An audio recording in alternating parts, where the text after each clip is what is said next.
글씨 책인 거예요.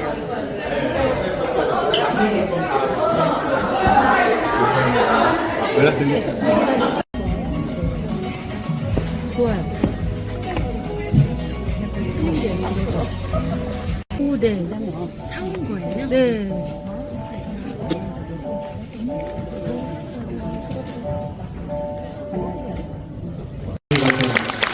이제 사장님과 앉아서 편안하게 좀 이야기를 나눠볼까 합니다. 자리에 좀 앉아주시고요. 네, 오늘 작가님과 이야기할 다양한 질문들이 준비가 되어 있습니다. 사실 여기 계시는 분들의 즉흥적인 질문도 받아볼 건데요. 저희가 또 심사숙고해서 많은 분들이 궁금해하실 만한 많은 질문들을 준비를 했습니다. 일단 먼저 2024년 부평구의 대표 도서로 선정이 되셨는데 아까 전에 잠시 소감을 이야기해 주시긴 하셨으나 간단하게 한 번 더 좀 소감을 여쭤봐도 괜찮을까요? 어떠십니까? 일단 정말로 잘 믿기지가 않아요. 왜냐면 제가 글을 쓸 때는 또 약간 꿈을 꾸는 것 같고 이렇게 많은 분들을 만나 뵙고 이야기를 나눌 수 있어서 정말 큰 영광이라고 생각합니다. 네, 그래요. 아까 잠깐 또 마이크를 잡고 여기 많은 분들 앞에 쓰셨는데 사실 이번 책을 통해서 또 많은 우리 저자의 또 이 독자분들을 만나셨을 텐데 오늘은 유독 또 긴장이 안 되시는지 긴장 안 되시는지도 좀 여쭤보고 싶은데요. 어떠십니까? 지금 아마 티가 날 거라고 생각하는데 엄청 긴장하고 있고요. 네. 지금 근데 그나마 또 이렇게 네. 실력 있는 사회자님이 계셔서 네. 많이 의지하고 있고 또 여기 계신 분들 얼굴 보니까 약간 그래도 조금 긴장이 풀리는 것 같습니다. 그래요. 많은 분들이 또 보시면서 이게 아무래도 집중을 하다 보면 표정이요. 어떻게 보고 있게 되냐면 이러고 보고 있어요. 그러면은 여기 있는 우리 작가님은 아무래도 긴장이 더 될 수밖에 없습니다. 그럼 여러분들은 어떻게 활짝 웃어주시면 감사드리겠습니다. 또 이야기할 때마다 박수도 많이 쳐주시면 너무너무 감사하겠습니다. 아시겠죠? 먼저 제일 아마 궁금해하실 이 작품에 대한 설명부터 간단하게 좀 부탁을 한번 드려볼까요? 네, 비가 오면 열리는 상점은 가난한 여고생 세린이 이제 불행을 팔 수 있는 상점에 초대되면서 일어나는 이야기를 다루고 있습니다. 그래서 그 안에서 이제 안내묘 이샤를 만나서 펼쳐지는 이야기인데요. 그 상점 안에는 굉장히 많은 도깨비들이 살고 있어요. 그래서 도깨비를 만나면서 진정한 행복을 찾아가는 그런 여정을 다루고 있고요. 이름에서 나타나듯이 그 상점은 1년에 딱 한 번 장마 기간에만 열리는 상점입니다. 그래서 그 짧은 시간이지만 그 기간 동안 그 세린이라는 아이가 그 행복에 대해서 그 생각이 변화되는 그런 과정을 다루고 있는 판타지 소설입니다.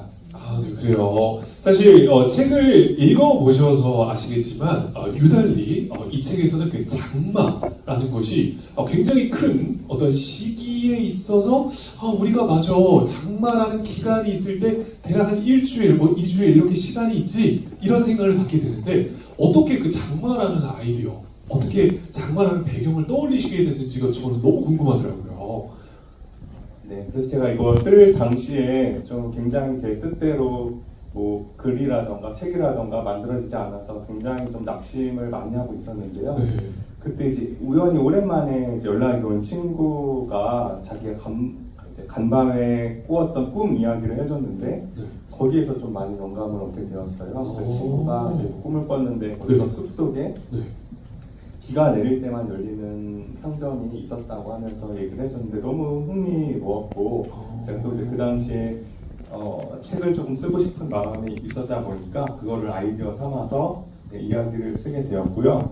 또 제가 그 당시 느꼈던 감정은 좀 많이 집안도 좀 어렵고 생활도 힘들고 앞도 희망이 보이지 않고 어렵다 보니까 제 삶이 굉장히 장마처럼 느껴지더라고요. 먹구름이 가득하고 하루 종일 비가 내리고 도저히 뭔가 빛이 보이지 않는 듯이 느껴졌었는데 우리가 장마 기간이 되면 어제도 비가 오고 오늘도 비가 오고 내일도 비가 오니까 앞으로 영원히 비가 내릴 것처럼 느껴지잖아요. 그렇죠. 네, 같은. 네, 그렇지만 비가 그치고 햇살이 비추고 무지개가 뜨는 날이 찾아오듯이 제 삶에도 언젠가 그런 날이 찾아오지 않을까라는 그런 희망을 담아서 저에게 들려주고 싶은 이야기로 만들게 되었습니다. 야, 박수 한번 주세요. 아, 책에 녹여져 있는 근데 그 중에서도 도깨비라든가 아니면 이제 전당포, 헤어살롱, 이 서적, 이 다양한 배경들이 나오지 않습니까? 이런 어떤 배경 설정을 하신 이유가 있을까요? 네. 우선은 제가 그 판타지를 굉장히 좋아하고요. 도깨비 같은 경우에는 굉장히 한국적이면서도 이제 판타지적인 요소가 많이 있다고 생각해서 도깨비를 설정을 했고, 이제 말씀해주신 것처럼 책 속에는 굉장히 많은 상점들이 등장을 하는데요. 제가 이 글을 쓸 당시에는 일부에서 잠깐 말씀드린 것처럼 음식 배달을 하고 있었어요. 그래서 이제 틈날 때마다 틈틈이 소설을 쓰고 있었는데, 제가 음식 배달 하면서 들르는 곳이 뭐 미용실이라던가 뭐 레스토랑이라던가 네. 뭐 세탁소라던가 그런 곳을 방문을 하다 보니까 자연스럽게 그 제가 많이 방문하는 곳을 책 속에 등장 지역으로 설정을 하게 되었고요. 한 가지 예를 들자면 책 속에 이제 그 보르도 고르모의 레스토랑이라는 지역이 그 지명이 등장을 하는데, 제가 이제 음식 주문이 와서 그 주문된 음식을 기다리고 있는데 그 음식점이 그 지하에 있는 레스토랑이었어요. 근데 거기 전광판이 있었는데 거기 광고가 나오고 있더라고요. 그래서 할 게 없어서 그 광고판을 보고 있는데 이제 배우분들이 네. 엄청 고기를 한 손에 잡고 맛있게 먹고 계시더라고요. 배우분들이요? 네네. 아, 그래서 네. 그 광고 배우분들이 네. 그 큰 고기를 막 이렇게 먹으시는 모습을 보고 그거를 아이디어 삼아서 이제 책 속에는 그 푸드파이트 장면으로 나오는데 그거를 그때 기억을 더듬어서 책으로 쓰게 되었습니다. 이야, 정말 대단합니다. 그러니까 주인공 세린이 굉장히 가난한 그런 모습들이 초반에 펼쳐지는데요. 많은 부분 제 이야기에서 가져왔고요. 그리고 이제 세린이 구슬을 들여다보면서 네. 다른 사람들의 삶을 불어하는 장면이 나오는데, 대부분은 제가 그 이제 아르바이트나 계약직으로 여러 가지 일을 많이 했었어요. 그래서 그런 것들을 토대로 해서 최대한 제가 겪었던 일을 가지고 책 속에 등장을 시켰습니다. 이야, 대단합니다. 그런 하나하나를 다 어떻게 보면 기억하시고 또 구체적으로 디테일하게 이렇게 작품에 녹여내신 건데, 저는 책을 읽으면서 정말 느꼈던 게 이분의 섬세함이 어마어마하다라는 생각을 했거든요. 어떤 표현을 하는 하나하나를 머릿속에 그려지게끔 만드는 능력이 정말 탁월하신 분이다라는 생각이 들었어요. 이건 정말 어떻게 보면 조금 사실 키웠다기보다도 제가 그 요새는 약간 한풀 꺾였지만 예전에 뭐 MBTI 이런 게 굉장히 유행했었잖아요. 근데 제가 그 중에서도 INFP라고 굉장히 감수성이 풍부한 그렇죠. 성향이에요. 그렇죠. 그래서 감수성 덩어리죠, 그죠? 네, 그래서 사실은 제가 사회생활 때 굉장히 힘들었어요. 그래서 항상 저는 너는 사회생활 하기엔 적절하지 않다는 말을 굉장히 많이 들었고 굉장히 많이 구박도 받았고 저 스스로도 나는 뭔가 사회생활 하기에는 너무 부족하고 모자란 사람이 있구나라고 굉장히 스스로 자존감도 굉장히 낮았고요. 나는 쓸모없는 사람이야 라고 해서 막 우울증도 굉장히 심할 때가 있었는데 유일하게 글을 쓸 때는 그게 장점이 되더라고요. 그래서 그러다 보니까 제가 힘들 때, 그리고 너무 희망이 보이지 않을 때, 그리고 너무 속이 상하고 정말 아무런 기운도 나지 않을 때 글을 쓰면서 많이 큰 힘을 얻을 수 있었던 것 같아요. 그래서 제가 스스로 뭔가 그런 의도적으로 그런 능력을 키웠다기보다는 그냥 그런 것 때문에 사회생활이 힘들었지만 이제 글을 쓸 때는 원래 가지고 있던 게 큰 도움이 됐던 것 같습니다. 야, 그냥 삶의 하나의 궤에 그냥 그런 모습들이 계속 녹여져 있었던 거군요. 참 그런 와중에 말씀하셨던 것처럼 이제 우울증도 겪게 되고 그러면서 스스로 좀 고립됐던 그런 시기가 있으셨다고 방금 이제 이야기를 해주신 걸로 아는데, 그 시기에 이 글을 썼던 게 도움이 됐다라고 얘기를 하셨는데, 저희가 딱 뭔가 피부로 더 와닿기 위해서는 뭔가 그 글을 어떻게 쓸 때 더 위로가 될 수 있을까라는 것도 참 궁금하게 되는 것 같아요. 어떤 식으로 글을 많이 쓰셨는지, 또 어떤 생각을 하면서 글을 많이 쓰셨는지도 너무 궁금한 것 같아요.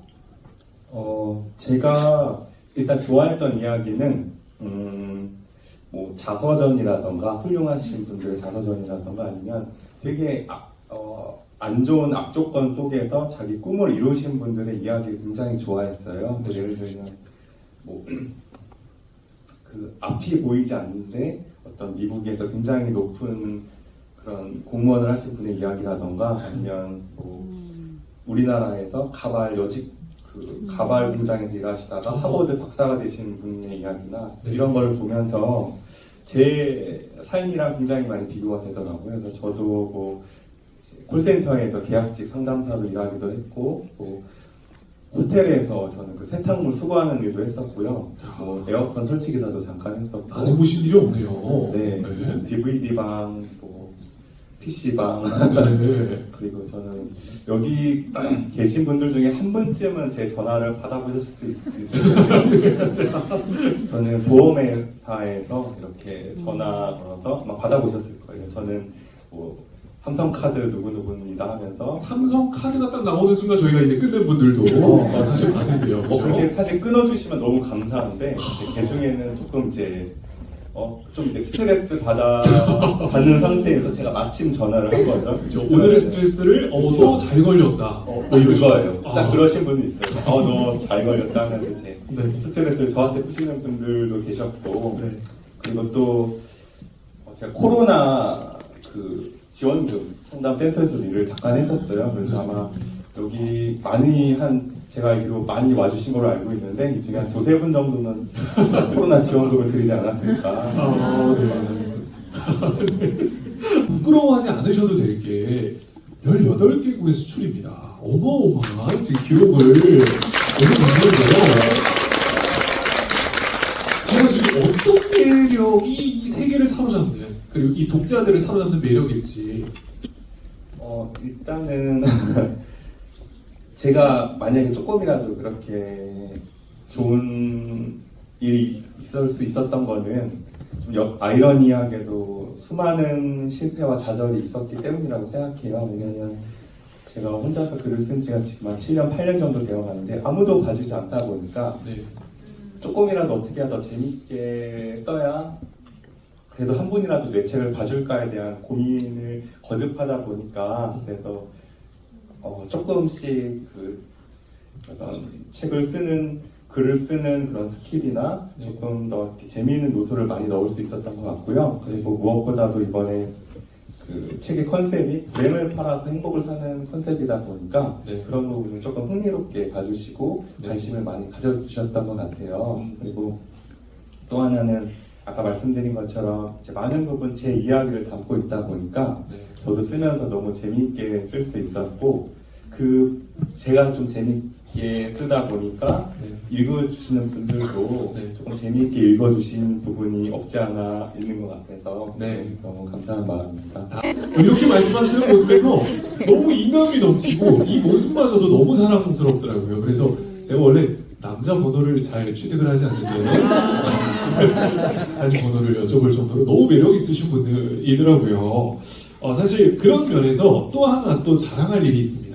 2023년도에 이 런던의 도서전에서 이 화제가 되었다고 합니다. 근데 2024년에 또 이어서 함께 하게 될 거라고 하시는데 직접 참여를 하십니까? 제가 이런 거 자랑하는 사람은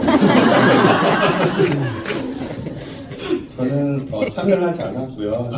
출판사 대표님과 편집장님이 작년이랑 이번에 다녀오셨는데요.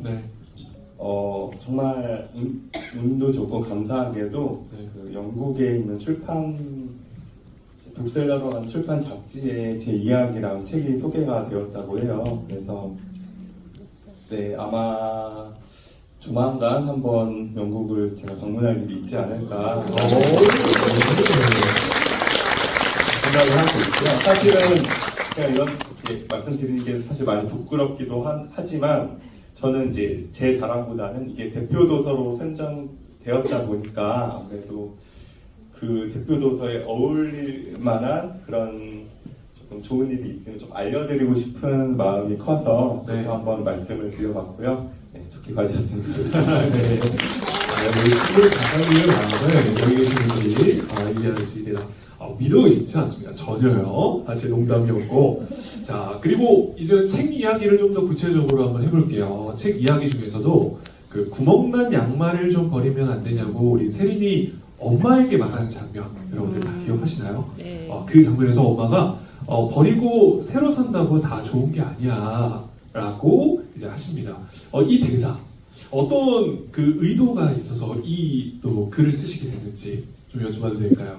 네, 사실 그 부분도 제가 늘 생각을 하던 거였는데요. 제가 이제 그 당시 너무 집도 가난하고 저희 또 어머님이 조금 건강이 안 좋으셔서 제가 어머니 그런 좀 간병도 해야 됐고 좀 생계를 책임져야 되다 보니까 너무 제 좀 삶을 버리고 싶더라고요. 그래서 제 삶을 버리고 다른 사람들 보니까 너무 행복하게 잘 살고 있는 거예요. 그래서 제가 봤을 때는 아무 걱정 없는 것 같고 다 너무 행복하게 사는 것 같은데 제 삶만 너무 불행한 것 같고 이거를 버리고 나도 다른 사람처럼 행복하게 살고 싶은데 그 방법이 보이지 않더라고요. 그래서 그런 거를 조금 많이 생각을 했었는데 나중에야 조금 알게 되었어요. 그리고 스토리가 길어서 2편은 다음에 업로드 하겠습니다.